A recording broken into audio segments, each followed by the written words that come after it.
विद्यार्थी मित्रांनो, सुप्रभात. मी डॉक्टर नानासाहेब यादव, मराठी विभाग प्रमुख DG. Tatkare arts and commerce college तळा. आज आपण अभ्यास पत्रिका क्रमांक 5 म्हणजे साहित्य आणि समीक्षा या पेपरमधील घटक क्रमांक 1 याचा अभ्यास करणार आहोत. विद्यार्थी मित्रांनो, आज आपण भरताने सांगितलेला रसविचार म्हणजे रससिद्धांत या घटकाचा अभ्यास करणार आहोत. काव्यशास्त्रातील रसविचार म्हणजे रससिद्धांत हा अत्यंत महत्वाचा सिद्धांत मानला जातो. काव्यशास्त्रातील रसविचार हा भरत मुनींनी लिहिलेल्या नाट्यशास्त्र नावाच्या ग्रंथातून आलेला आहे. इसवी सन पूर्व 200 ते इसवी सन 200 या कालावधीत भरताने लिहिलेल्या नाट्यशास्त्र यामध्ये भरताने काव्यामध्ये काव्याचा आस्वाद घेत असताना जो काही आनंद होतो किंवा जो आपल्याला रसास्वाद मिळतो त्याविषयीचं भाष्य केलेलं आहे. साहित्याचं माध्यम हे शब्द असतात आणि या शब्दांमध्ये अलंकार, वक्रोक्ती, रीती, ध्वनी आणि औचित्य या घटकांना महत्व असतं आणि म्हणूनच आज आपण भरताने सांगितलेला रससिद्धांत याविषयीचा विचार आपण या घटकामध्ये करणार आहोत. भरताच्या रससिद्धांताचा विचार करत असताना हा विचार करण्यापूर्वी रसाचा प्रवास साहित्यामध्ये जो वाचकांना अनुभव येत असतो, साहित्य लिहिताना जो लेखकाला अनुभव येत असतो आणि हा अनुभवाचा विचार करत असताना रसाचा प्रवास नक्की कसा असतो याच्याविषयी विचार करणं महत्वाचं आहे. प्रारंभी रसनिर्मिती ही लेखकाच्या म्हणजेच कवीच्या किंवा नाटककाराच्या मनामध्ये निर्माण होत असते.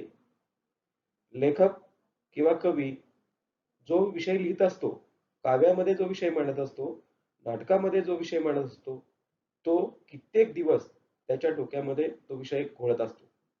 त्याचे सुंदर असं शब्दचित्र त्याच्या मनात साकारत असतं आणि हे साकारल्यानंतर म्हणजेच रसाचे उगमस्थान हे साहित्यिकाचे मन आहे. त्यानंतर आपली प्रभावशाली कल्पना म्हणजे लेखकाकडे असणारी प्रतिभाशक्ती याच्या जोरावरती लेखक काय करतो की ती साहित्यकृती जन्माला घालतो, म्हणजे ती साहित्यकृती कागदावर उतरवतो. म्हणजे या कृतीच्या साह्याने रसाचा प्रवास सांगत असताना साहित्यिकाचे मन म्हणजे साहित्यिकाच्या डोक्यामध्ये काही विषय असतात आणि या विषयांना शब्दबद्ध करण्याचं काम भाषेच्या माध्यमातून लेखन करण्याचं काम लेखक करत असतो आणि लेखकाने लिहिलेली कथा असेल, कविता असेल, कादंबरी असेल किंवा नाट्य असेल त्याला साहित्यकृती म्हणतात आणि ही साहित्यकृती वाचक वाचत असतो. वाचकाने ही साहित्यकृती वाचल्यानंतर त्याला सुद्धा अनुभव येत असतो. हा अनुभव कधी शोकात्मक असतो, कधी सुखात्मक असतो. म्हणजे कधी कधी आपल्याला शोकपूर्ण अनुभव येत असतो, कधी कधी सौंदर्यपूर्ण अनुभव येत असतो आणि म्हणून वाचकाच्या मनामध्ये सुद्धा हा रसास्वाद किंवा रसाचा प्रवास निर्माण होत असतो. म्हणजेच आपल्याला असं म्हणायचंय की नाटकामध्ये नाटक लिहिल्यानंतर ते नाटक रंगभूमीवर सादर केलं जातं. प्रत्येक नट आपले रंगभूमीवरील अभिनय किंवा आपला रंगभूमीवरील अभिनय चांगला हवा याच्यासाठी प्रयत्न करत असतो आणि ज्यावेळेस रंगभूमीवर एखादं नाटक सादर होत असतं, प्रेक्षक ते नाटक पाहत असतात, त्यावेळेस प्रेक्षकांना त्या नाटकातून काहीतरी आस्वाद मिळत असतो आणि हा जो आस्वाद आहे, हा आस्वाद खऱ्या अर्थानं काय असेल तर तो रसाचा प्रवास आहे. आणि म्हणूनच साहित्यिकांचे मन इथं रसाचा पहिल्यांदा उत्पत्ती होते. नंतर साहित्यिक लेखन करतो. ते लेखन केल्यानंतर कविता किंवा नाटक जन्माला येतं. ते नाटक वाचक वाचतो आणि मग त्याला एक प्रकारची अनुभूती येत असते. अशा प्रकारचा रसाचा अनुभव किंवा रसाचा प्रवास हा प्रामुख्याने होत असतो. विद्यार्थी मित्र, रसाचा प्रवास पाहिल्यानंतर रस म्हणजे काय? रसाचे स्वरूप नेमकं काय असतं याचा विचार करणं महत्वाचं आहे. रस हा धातू म्हणजे रुची घेणे, आस्वाद घेणे या अर्थाचा असून साहित्याच्या बाबतीमध्ये म्हणजे कवितेच्या बाबतीमध्ये किंवा नाटकाच्या बाबतीमध्ये ज्यावेळेस आपण म्हणतो कवितेचा मी रसास्वाद घेतला, नाटकाचा मी रसास्वाद घेतला, त्यावेळेस या ठिकाणी रस या शब्दाचा अर्थ आस्वाद सुख असा त्याचा मूळ अर्थ आहे. एखादं काव्य वाचल्यानंतर आपल्याला म्हणजे वाचकाला एक प्रकारची एक प्रकारचा अनुभव येतो. त्या अनुभवाला वृत्ती म्हणतात आणि मग ती वृत्ती कोणत्या तरी प्रकारची असते. एक तर एखादी साहित्यकृती वाचल्यानंतर आपल्याला प्रचंड आनंद होतो किंवा दुसरं आहे की त्या साहित्यकृतीच्या वाचनाने आपल्याला दुःख होऊ शकतं. म्हणजे साहित्यकृती वाचल्यानंतर लेखकाने एक साहित्यकृती लिहिल्यानंतर वाचक म्हणून ज्यावेळेस आपण ती साहित्यकृती वाचतो त्यावेळेस वाचकाच्या मनावरती काहीतरी त्या साहित्यकृतीचा चांगला वाईट परिणाम होत असतो आणि हा जो परिणाम आहे या परिणामाला रसास्वाद किंवा रस असं म्हटलं जातं. रसिक म्हणजे वाचक या ठिकाणी रसास्वाद घेतो म्हणजे काय करतो? तो कोणत्या तरी भावनेचा आस्वाद घेत असतो. रसाचा आस्वाद जो वाचक, जो कवी, जो वाचक आहे, ती कविता वाचतो किंवा ते नाटक पाहतो, त्या व्यक्तीलाच येत असतो. आणि म्हणून या ठिकाणी रसाचे स्वरूप पाहत असताना नाटकातून, काव्यातून आलेला अनुभव, वाचक म्हणून आलेला अनुभव असतो. या वाचक म्हणून आलेल्या अनुभवाला काय म्हणतात? तर रस म्हणतात. आणि रसाचं स्वरूप सांगत असताना भरताने रससूत्र मांडलेलं आहे. भरत मुनींनी नाट्यशास्त्र नावाचा ग्रंथ लिहिला. नाट्यशास्त्र नावाच्या नाट्यशास्त्र नावाच्या ग्रंथामध्ये 36 अध्याय आहेत. विद्यार्थी मित्र या 36 अध्यायापैकी 6व्या अध्यायामध्ये आणि 7व्या अध्यायामध्ये क्रमशः भरताने विभाव, अनुभव, संचारी भाव, स्थायी भाव आणि सात्विक भाव यांचे स्वरूप स्पष्ट केलेलं आहे. भरताचा रससिद्धांत प्रामुख्याने नाटकावर म्हणजे नाट्यावर आधारित आहे. पण नाटक हा साहित्याचा भाग आहे हे आपण लक्षात घेतलं पाहिजे. त्या दृष्टीने भरताचा रससिद्धांत सर्वच साहित्य प्रकारांना लागू आहे. रस म्हणजे रसाविष्कार म्हणजेच वाचकांना, प्रेक्षकांना येणारा अनुभव याला रसाविष्कार म्हणतात. हा रसाविष्कार नाट्यप्रयोगाने प्रेक्षकांना येत असतो आणि म्हणून भरताने रसाचं वर्णन करत असताना एक रससिद्धांत मांडला, एक रससूत्र मांडलं आणि हे सूत्र म्हणजे काय? तर विभावानुभाव, व्याभिचारी भाव, संयोगात रसनिष्पत्ती. म्हणजेच काय? विभाव, अनुभव, व्याभिचारी भाव, कंसात संचारी भाव यांच्या संयोगाने रसनिष्पत्ती होते. भरताच्या रससूत्रामध्ये ज्यावेळेस आपण भरताचा रससिद्धांत पाहतो, विभावानुभाव, व्याभिचारी, संयोगात रसनिष्पत्ती. विभाव, अनुभव, व्याभिचारी भाव यांच्या संयोगाने रसनिष्पत्ती होत असते. असं ज्यावेळेस भरत म्हणतो, त्यावेळेस भरताला या ठिकाणी संयोग हा शब्द महत्वाचा वाटतो. या ठिकाणी संयोग म्हणजे समूह. तर कविता किंवा नाटक पाहिल्यानंतर संयोग म्हणजे एकजीव वाटणं. भरताचे हे मत आहे. त्यासाठी भरत पानक पानविड्याचं एक उदाहरण देतो किंवा पानविड्यामध्ये तो सांगतो की काथ, चुना, सुपारी, वेलदुडे, बडीशेप इत्यादी पदार्थ घातलेले असतात आणि या सगळ्यांचा एक समूह होतो. म्हणजे पान असतं, त्यामध्ये काथ असतो, चुना असतो, वेलची असते किंवा आणखी काही पदार्थ असतात आणि या सगळ्या घटकांना काय म्हणतात? समूह म्हणतात. जसं माणूस आपण म्हणतो की मी मानव आहे, पण मानवाला हात असतात, पाय असतात, नाक असतात, डोळे असतात, कान असतात आणि या सगळ्यांचा समूह म्हणजे सगळ्या अवयवांचा समूह बनून माणूस तयार होतो. तसं पानाच्या विड्यामध्ये वेगवेगळे पदार्थ असतात आणि या पदार्थांचा समूह असतो आणि हे पान ज्यावेळेस एखादा व्यक्ती खातो त्यावेळेस त्या व्यक्तीला रसनिष्पत्ती होत असते. म्हणजेच तो काय करतो? ते पान तोंडात टाकतो. तोंडात टाकल्यानंतर तो बऱ्याच वेळा त्याची चरवणा करतो आणि मग ते एकजीव झाल्याने तो एक वेगळा पदार्थ तयार होतो आणि जो त्याचा एक रस तयार होतो त्याला पानक रस असं भरत म्हणतो. तसे भरत म्हणतो की साहित्य म्हणजेच नाटकाच्या वाचनाने किंवा कवितेच्या वाचनाने किंवा नाटक पाहिल्यानंतर विभाव, अनुभव, संचारी भाव जेव्हा काव्यात एकजीव होतात तेव्हा रस नावाचा एक वेगळा पदार्थ होतो आणि भरत मुनींनी यालाच रस असं म्हटलेलं आहे. म्हणजे भरत मुनीला असं सांगायचं की काव्यामध्ये किंवा नाटकामध्ये विभाव, अनुभव, संचारी भाव हे एकजीव असतात आणि हे जर एकजीव झाले नाही तर रस नावाची गोष्ट निर्माण होत नाही. आणि म्हणून रस नावाची गोष्ट निर्माण होण्यासाठी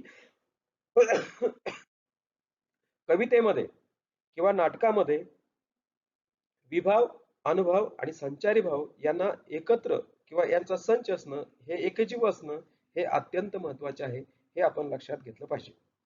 भरताच्या रसनिष्पत्ती भरताच्या रसनिष्पत्तीमध्ये विभाव, अनुभव, संचारी भाव या याचं अधिक स्पष्टीकरण करण्यासाठी आपल्याला एक उदाहरण देता येईल की दुष्यंत आणि शकुंतला यांची जी प्रेम कहाणी आहे, या प्रेम कहाणीचं उदाहरण देऊन हा सिद्धांत आहे तो अधिक स्पष्ट करता येईल. शकुंतलेविषयी रतिभाव दुष्यंताच्या मनामध्ये कधी निर्माण होतो? शकुंतला ही त्याच्याशी आलंबन असते. म्हणजे जर दुष्यंताला शकुंतला दिसली नाही तर त्याच्यामध्ये निर्माण होणारा प्रेमभाव हा जागृत होईल का? दुसरी व्यक्ती दिसल्यानंतर दुष्यंताला शकुंतलेऐवजी दुसरी स्त्री दिसली तर त्याच्या मनामध्ये प्रेमभावना जागृत होणार नाही. कारण शकुंतला ही प्रेमभावना जागृत होण्यासाठी आलंबन म्हणजे कारण असते. आलंबन म्हणजे आधार. दुष्यंताच्या मनात तिच्याविषयी शृंगार निर्माण झाला नसता तर भ्रमणाच्या गुंजन वाराने तिची धावपळ होते. मैत्रिणीवर तिचा वार्तालाप सुरू आहे. तिच्या या कृतीमुळे दुष्यंताच्या मनातील शृंगार पुष्ट होतो म्हणजे निर्माण होतो. त्या हालचालींना कृतींना उद्दीपन विभाव, आलंबन विभाव असंही म्हटलं जातं. भरताचा रससिद्धांत पाहत असताना दुष्यंताच्या मनामध्ये शकुंतलेविषयी रतिभाव म्हणजे प्रेमभाव निर्माण होतो. तेव्हा तिची जी अवस्था आहे तिची अवस्था सुद्धा वेगळ्या प्रकारची झालेली दिसते. तिचा चेहरा अशांत होतो. ती इकडे तिकडे तिरप्या नजरेने कटाक्ष टाकते. तिचं मधुर बोलणं हे ऐकण्यासाठी दुष्यंत अत्यंत उत्सुक झालेला असतो. म्हणजेच प्रेमभावना जागृत दुष्यंताच्या मनामध्ये प्रेमभावना जागृत होण्यासाठी शकुंतला आवश्यक आहे किंवा शकुंतला पाहिल्यानंतरच दुष्यंताच्या मनामध्ये प्रेमभावना जागृत होते. म्हणजेच काय, शकुंतला ही दुष्यंताच्या मनामध्ये प्रेमभावना म्हणजे रतिभावना जागृत करण्यासाठी आधार आहे. शकुंतला नसती, शकुंतला जरी दुसरी जर व्यक्ती आली तर कदाचित दुष्यंताच्या मनामध्ये प्रेम निर्माण होणार नाही. आणि म्हणून भरताच्या रससिद्धांतामुळे भरताच्या रससिद्धांतामध्ये भरताने जे वेगवेगळे घटक सांगितलेले आहेत ते घटक आहेत स्थायी भाव. आता स्थायी भाव म्हणजे काय? तर स्थायी भाव म्हणजे प्रत्येक व्यक्तीच्या मनामध्ये एक प्रकारचा प्रत्येक व्यक्तीच्या मनामध्ये नित्य आणि सुप्त असणारे भाव. विभाव म्हणजे काय? ज्याच्यामुळे रस निष्पन्न होतो, ज्याच्यामुळे रस उत्पन्न होतो व वाढतो तो म्हणजे विभाव. अनुभव म्हणजे काय? रस उत्पत्ती होण्यासाठी दर्शक हालचाली, दिसणाऱ्या हालचाली म्हणजे शरीरावर होणारे बदल असतात किंवा शरीरामध्ये होणारे बदल जे दिसतात त्याला अनुभव म्हणतात. आणि संचारी भाव म्हणतात रस निर्माण होण्यासाठी, रस उत्पन्न होण्यासाठी मदत करणारे जे काही भाव असतात ते संचारी भाव. पुन्हा एकदा मी सांगतो की रस निष्पत्तीसाठी जे महत्वाचे घटक आहेत भरत मुनींनी सांगितलेले ते म्हणजे स्थायी भाव. प्रत्येक व्यक्तीच्या मनामध्ये नित्य आणि सुप्त असे भाव असतात. ते परमनंटली असतात, ते कायम असतात आणि म्हणून त्याला स्थायी भाव असं म्हणतात. भरत असं म्हणतो. विभाव म्हणजे काय?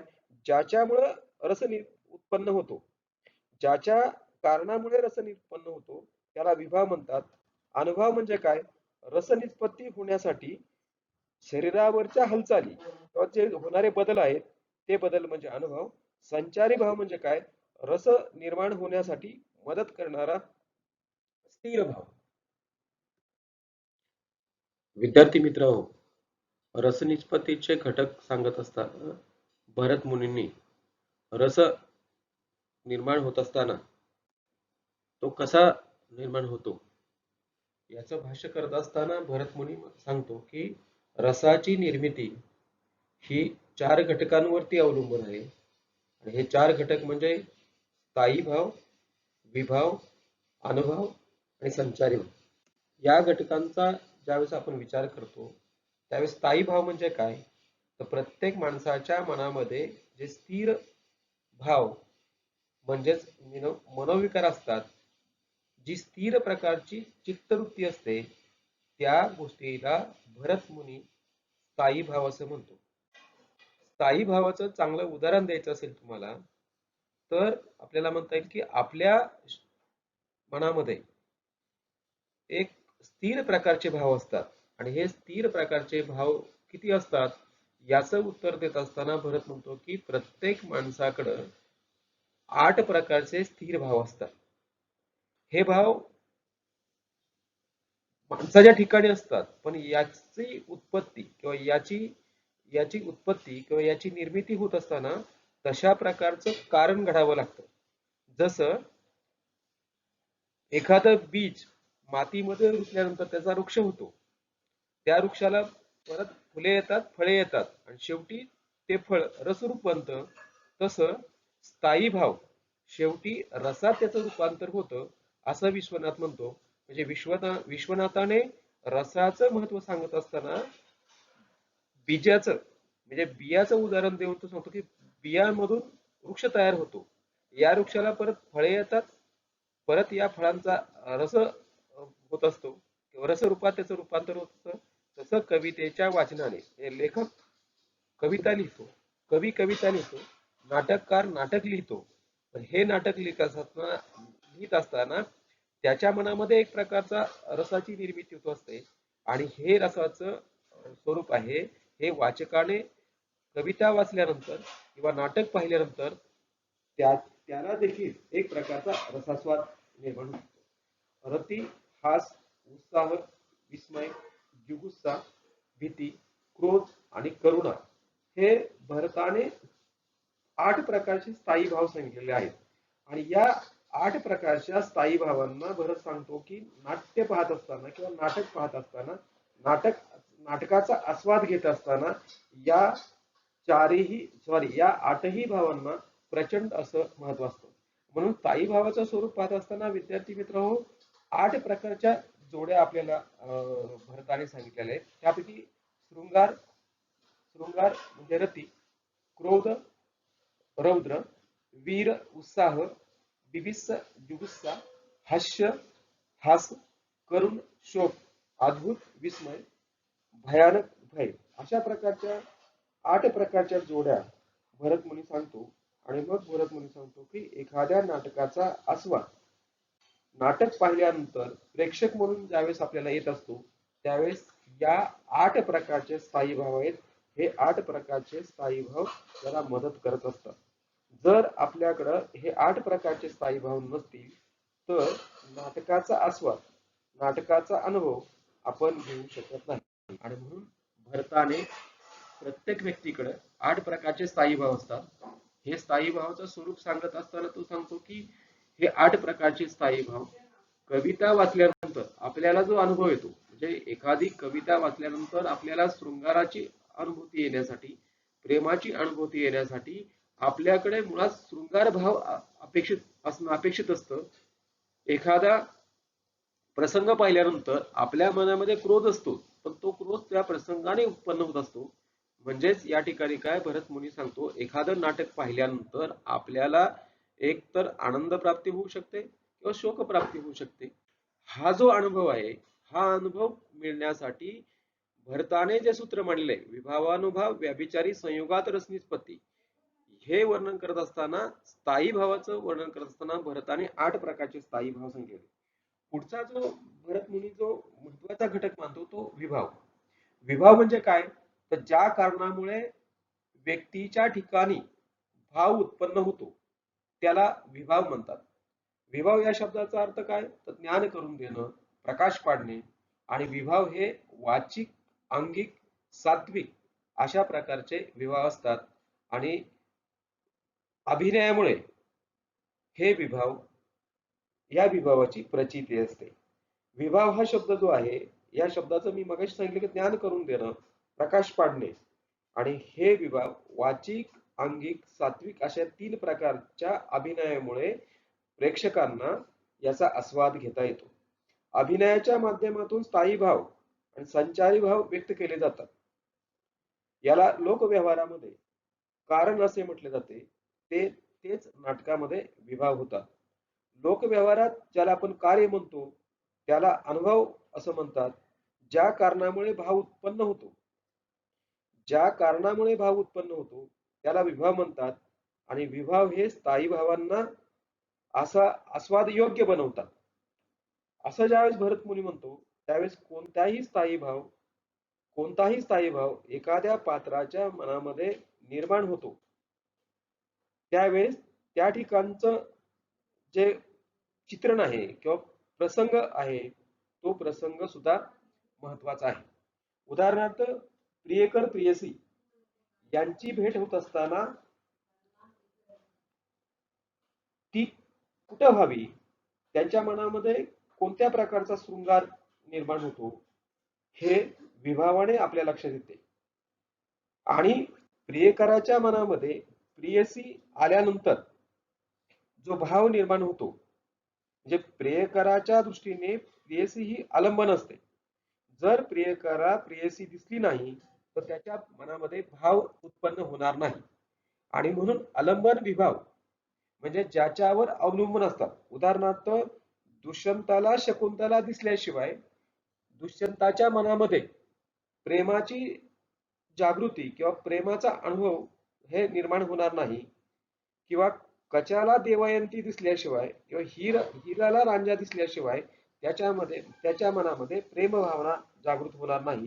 म्हणजे दुष्यंताच्या दृष्टीने शकुंतला ही आलंबन विभाव आहे. कारण जर दुष्यंताला शकुंतला दिसली नाही, तर त्याच्या मनामध्ये प्रेम भावना जागृत होणार नाही. म्हणजेच आलंबन म्हणजे काय, आलंबन विवाह म्हणजे काय, तर ज्याच्यावर अवलंबून असतात ते. उदाहरणार्थ, एखाद्या नाटकामध्ये राजा आल्यानंतर त्या राजाविषयीचा ज्या भावना आहेत, जो आस्वाद आहे, तो प्रेक्षकांच्या मनामध्ये, रसिकांच्या मनामध्ये जागृत होतो. कारण राजाचा जो पेहराव आहे, त्याला परिधान केलेला मुकुट असेल, त्याचे जे वस्त्र असतील, त्याची जी बोलण्याची पद्धत आहे, त्या सगळ्या पद्धतीवरती आपला हा भाव अवलंबून असतो.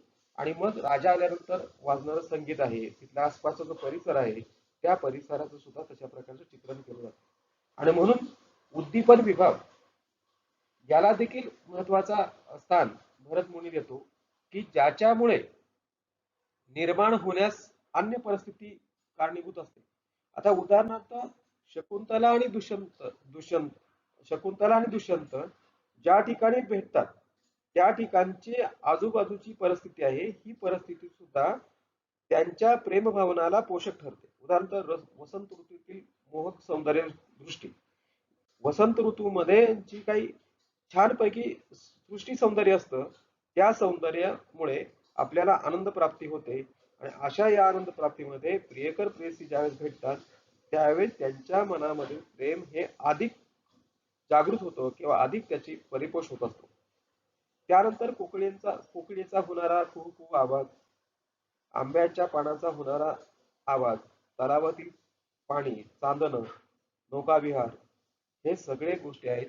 या सगळ्या गोष्टी नायकाच्या मनामध्ये प्रेम भावना जागृत होण्यासाठी निर्माण केलेली परिस्थिती आहे. आणि म्हणून एखादं नाटक ज्यावेळेस पाहतो, त्या नाटकामध्ये प्रसंग जसा असतो, तशा प्रकारच्या पाठीमागचं बॅकग्राऊंड किंवा पाठीमागचे पडदे असतात. कारण तशा प्रकारची पोषक परिस्थिती निर्माण करण्यासाठी नाटककाराने किंवा दिग्दर्शकाने ती घेतलेली काळजी असते. आणि म्हणून या घटकामध्ये किंवा या गोष्टीमध्ये रसनिष्पत्तीचे घटक पाहत असताना स्थायी भाव भरत 8 प्रकारचे म्हणतो. विभाव, ज्या कारणामुळे भाव उत्पन्न होतात, त्यांना तो विभाव म्हणतो. विभाव या शब्दाचा अर्थ ज्ञान करून देणं, प्रकाश पाडणं. आणि हा जो प्रकाश आहे, तो प्रकाश साहित्याच्या वाचनाने, म्हणजे कवीच्या वाचनाने किंवा नाटक पाहिल्यानंतर येतो. ज्याच्यावर अवलंबून जे भाव असतात, त्याला आलंबन विभाव म्हणतात. उद्दीपन विभाव म्हणजे निर्माण होण्यास जी अन्य परिस्थिती आहे, म्हणजे दुष्यंत किंवा शकुंतलाच्या मनामध्ये प्रेम भावना जागृत होण्यासाठी अनुकूल असणारा निसर्ग, तिथली असणारी परिस्थिती ही खूप मोठी कारणीभूत असते. म्हणून या घटकाला सुद्धा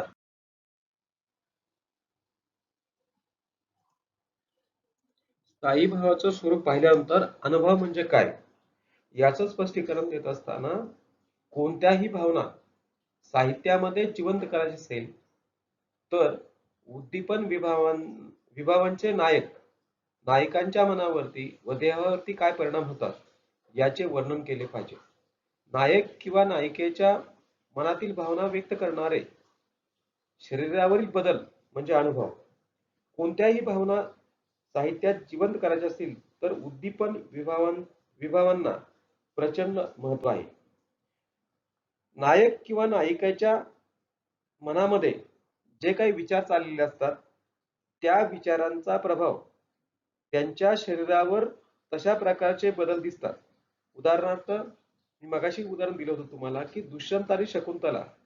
ज्यावेळेस दुष्यंताला शकुंतला दिसते किंवा शकुंतलेला दुष्यंत दिसतो त्यावेळेस ती आपोआप आपल्या प्रियकराला पाहून ती लाजते. तिच्या चेहऱ्यावरती हास्य निर्माण होतं. तिचे गाल लाल होत असतात. म्हणजे हा शरीरावर झालेला बदल आहे. हा बदल म्हणजे काय तर अनुभव. नायिकेच्या मनातील प्रेम भावनेचा द्योतक म्हणून तिचं लाजणं, गालावरती लाली येणे, डोळे जमिनीकडे लावणे, हातांनी साडीचा चाळा करणे, अंगठ्याने जमीन उकरणे इत्यादी क्रिया या अनुभवात येत असतात. आता ह्या ज्या सगळ्या क्रिया आहेत हे नायक आणि नायिकेचे जे उदाहरण दिलं हे प्राचीन कालखंडातलं उदाहरण आहे. आता असं होईलच किंवा ती ती नायिका साडी घातलेली असेल, ती अंगठ्याने जमीन उकरेल वगैरे असं संभवत नाही. पण पूर्वीच्या साहित्यामध्ये अशा प्रकारे प्रेयसीचं वर्णन आलं की आपला प्रियकर पाहिल्यानंतर ती साधारणतः लाजायची, गालावरती तिचे गाल लाल व्हायचे, डोळे ती जमिनीकडे लावायची, हातांनी साडीचा चाळा करायची, अंगठ्याने जमीन ती खोदायची. अशा प्रकारचा अनुभव किंवा अशा प्रकारचे भाव तिच्या मनामध्ये निर्माण होत असतात. आणि हे भाव म्हणजे काय तर अनुभव. अनुभवांना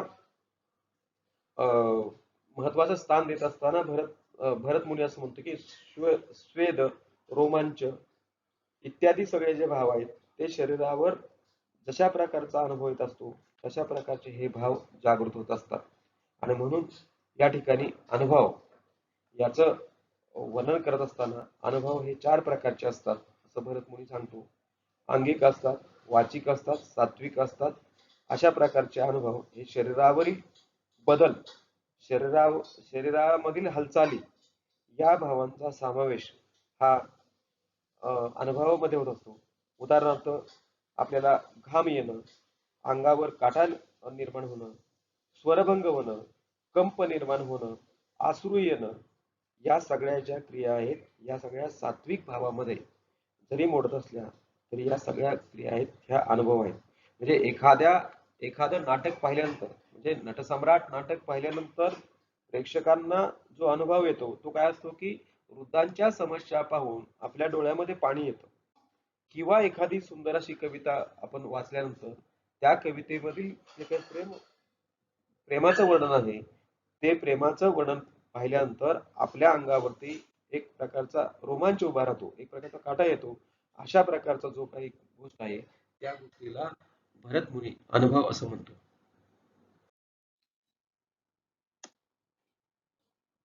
विद्यार्थी मित्र